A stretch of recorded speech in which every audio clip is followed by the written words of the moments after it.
ഓപ്പോയുടെ Oppo Reno 11 5G എന്ന പുതിയൊരു smart phone launch ചെയ്യാൻ പോകുന്നുണ്ട്. ഈ ഫോണിന്റെ ഫീച്ചേഴ്സിനെ പറ്റിയിട്ടുള്ള പല കാര്യങ്ങളും ഇപ്പം പറയാൻ കഴിഞ്ഞിട്ടുണ്ട്. അതുപോലെ തന്നെ ലോഞ്ച് ഡേറ്റിനെ പറ്റിയിട്ടുള്ള ന്യൂസുകളും ഇപ്പം പുറത്തു വന്നിട്ടുണ്ട്. ഈ ഒരു വീഡിയോയിൽ നമ്മൾ നോക്കാൻ പോകുന്നത് ഓപ്പോ റെനോ 11 5G എന്നുള്ള സ്മാർട്ട് ഫോണിനെ പറ്റിയിട്ടാണ്.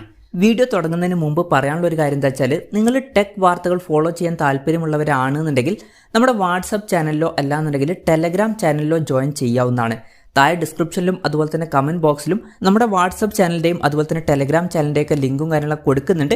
അവിടെ റെഗുലർ ആയിട്ടുള്ള ടെക് അപ്ഡേറ്റ്സും കാര്യങ്ങളൊക്കെ ലഭിക്കുന്നതായിരിക്കും. ആദ്യം നമ്മൾ ഫീച്ചേഴ്സും കാര്യങ്ങളൊക്കെ നോക്കുകയാണെന്നുണ്ടെങ്കിൽ ഡിസ്പ്ലേയുടെ കാര്യത്തിൽ ഓപ്പോ റെനോ 11 5Gയിൽ 6.7 ഇഞ്ചിൻ്റെ ഫുൾ HD+ ഡിസ്പ്ലേ വന്നേക്കാം. ഇതിൽ അമോലെഡ് ഡിസ്പ്ലേയും കാര്യങ്ങളൊക്കെ വരുന്നതായിരിക്കും. പിന്നെ ഡിസ്പ്ലേയിൽ 120 Hz റിഫ്രഷ് റേറ്റ് ഒക്കെ സപ്പോർട്ട് ചെയ്തേക്കാം. 10-bit ഡിസ്പ്ലേ പോലുള്ള ഫീച്ചേഴ്സൊക്കെ ഇതിൽ വരുന്നതായിരിക്കും. പഞ്ചോൾ ഡിസൈൻ ആയിരിക്കും ഈ ഫോണിൽ വരിക. പഞ്ചോൾ വരിക ടോപ്പ് സെൻറ്റർ ഭാഗത്തായിട്ടായിരിക്കും. പിന്നെ 2160 Hz PWM ഡിമ്മിങ് എന്നുള്ള ഫീച്ചറും ഇതിൽ വരുന്നതായിരിക്കും. അപ്പം ഈ ഒരു ഫോണിൽ അത്യാവശ്യം തരക്കേടുള്ള നല്ല ഡിസ്പ്ലേ ഫീച്ചേഴ്സും കാര്യങ്ങളൊക്കെ വന്നേക്കാം. In display finger print sensor ഈ ഫോണിൽ വരുന്നതായിരിക്കും. IP65 റേറ്റിംഗ് ഇതിൽ സപ്പോർട്ട് ചെയ്തേക്കാം. പിന്നെ ഈ ഫോണിൻ്റെ ഗ്രീന്, പിങ്ക്, ബ്ലൂ എന്നീ കളർ വേരിയൻസ് ലോഞ്ച് ചെയ്തേക്കാം. പ്രൊസസ്സറിൻ്റെ കാര്യത്തിലോട്ട് വരികയാണെന്നുണ്ടെങ്കിൽ MediaTek Dimensity 7050 എന്ന പ്രോസസ്സറുമായിട്ടായിരിക്കും ഈ ഒരു സ്മാർട്ട് ഫോൺ വരിക. ഇത് തരക്കേടില്ലാത്ത ഒരു 5G പ്രോസസ്സറാണ്. 5G സപ്പോർട്ടും കാര്യങ്ങളൊക്കെ ഇതിൽ വരുന്നതായിരിക്കും. ഈ ഒരു ഫോണിൽ 8GB റാം വരെയും 256GB ഇന്റേണൽ വരെയും വന്നേക്കാം. പിന്നെ വെർച്വൽ റാം എന്നുള്ള ഫീച്ചറും ഇതിൽ വരുന്നതായിരിക്കും.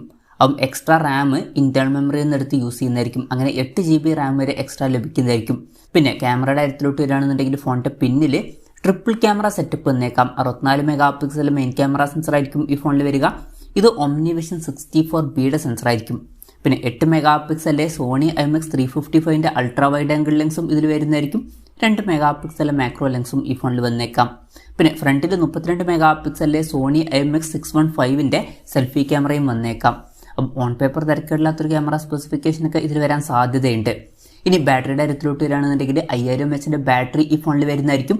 67 വാട്ടിൻ്റെ ഫാസ്റ്റ് ചാർജ് സപ്പോർട്ട് ചെയ്യുന്നതായിരിക്കും. നല്ലൊരു ചാർജിങ് സ്പീഡൊക്കെ വന്നേക്കാം. Type-C ചാർജിങ് പോർട്ടും ഇതിൽ വരുന്നതായിരിക്കും. അപ്പം ഇതൊക്കെയാണ് ഫീച്ചേഴ്സിനെ പറ്റി പറയാനുള്ള കാര്യങ്ങൾ.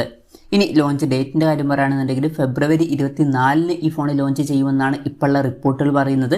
പക്ഷേ ഇന്ത്യൻ മാർക്കറ്റിലായിരിക്കില്ല ആ ഒരു ദിവസം ലോഞ്ച് ചെയ്യുക. ആ ഒരു ദിവസം മലേഷ്യ പോലുള്ള മാർക്കറ്റുകളിലൊക്കെ ആയിരിക്കും ഈ ഫോണിൽ ലോഞ്ച് ചെയ്യുക. ഇന്ത്യയിൽ ലോഞ്ച് ചെയ്യുമെന്ന് വെച്ചാൽ ഇന്ത്യയിൽ ലോഞ്ച് ചെയ്യാൻ ചാൻസ് ഉണ്ട്. പക്ഷേ ഇന്ത്യയിൽ ലോഞ്ച് ഡേറ്റും കാര്യങ്ങളൊന്നും ഇപ്പോൾ കൺഫേം ആയിട്ടില്ല. അതിനെ പറ്റിയിട്ടുള്ള ന്യൂസുകളൊക്കെ വരുമ്പോൾ അതിനെ പറ്റിയിട്ടുള്ള വീഡിയോസൊക്കെ നമ്മൾ ചെയ്യുന്നതായിരിക്കും. അതുപോലുള്ള വീഡിയോസൊക്കെ കാണാൻ താല്പര്യമുണ്ടെന്നുണ്ടെങ്കിൽ ഈ ചാനലും സബ്സ്ക്രൈബ് ചെയ്യാവുന്നതാണ്. വിലയുടെ കാര്യം പറയുകയാണെന്നുണ്ടെങ്കിൽ അതിനെ പറ്റിയിട്ടുള്ള കൂടുതൽ കാര്യങ്ങളൊന്നും ഇപ്പം പറയാൻ കഴിഞ്ഞിട്ടില്ല. എന്നാലും നമ്മുടെ എക്സ്പെക്ടേഷൻ പറയുകയാണെന്നുണ്ടെങ്കിൽ ഓപ്പോ റെനോ 11 എന്നുള്ള സ്മാർട്ട് ഫോൺ 30,000 രൂപ പ്രൈസ് റേഞ്ചിലായിട്ടാണ് ലോഞ്ച് ചെയ്തിട്ടുള്ളത്. ഈ ഒരു ഫോണിൻ്റെ വില അതിനേക്കാൾ കുറച്ചും കൂടി താഴെ ആയിരിക്കാനാണ് സാധ്യത. ഏകദേശം അതിനടുത്ത് വരുന്ന ഫീച്ചേഴ്സൊക്കെ തന്നെയാണ് ഈ ഫോണിൽ വരുന്നത്. പക്ഷേ ഇതൊരു ഫ്ലാറ്റ് ആയിട്ടുള്ള ഡിസ്പ്ലേ ആണ് വരുന്നത്. പിന്നെ OmniVisionൻ്റെ ക്യാമറ സെൻസറൊക്കെയാണ് കൊടുത്തിരിക്കുന്നത്. ബാക്കി പല ഫീച്ചേഴ്സും സെയിം ആയിട്ടാണ് വരുന്നത്. ഈ ഒരു ഫോൺ നമുക്ക് ഒരു 25,000 to 30,000 രൂപ പ്രൈസ് റേഞ്ചിലായിട്ട് എക്സ്പെക്ട് ചെയ്യാവുന്നതാണ്. അപ്പോൾ ഞാൻ എക്സ്പെക്ട് ചെയ്യുന്നത് ഒരു 26,000 27,000 രൂപ പ്രൈസ് റേഞ്ചിലായിട്ട് ഈ ഫോൺ ലോഞ്ച് ചെയ്തേക്കാം എന്നാണ്. എന്തായാലും കൺഫർമേഷൻസ് ഒന്നുമില്ല, ജസ്റ്റ് നമ്മുടെ എക്സ്പെക്ടേഷൻ പറഞ്ഞു എന്നേ ഉള്ളൂ. എന്തായാലും ഓപ്പോ റെനോ 11 5G എന്ന പുതിയൊരു സ്മാർട്ട് ഫോൺ ലോഞ്ച് ചെയ്യാൻ പോകുന്നുണ്ട്. ഈ ഫോണിനെ പറ്റിയിട്ടുള്ള നിങ്ങളുടെ അഭിപ്രായം ജസ്റ്റ് ഒന്ന് കമൻറ്റ് ചെയ്യുക. അതുപോലെ തന്നെ ഈ ഒരു സ്മാർട്ട് ഫോൺ ഇന്ത്യൻ മാർക്കറ്റിൽ നിങ്ങൾ ഏത് പ്രൈസിങ്ങിലാണ് എക്സ്പെക്ട് ചെയ്യുന്നത് എന്നുള്ള കാര്യം കൂടി ജസ്റ്റ് ഒന്ന് കമൻറ്റ് ചെയ്യുക.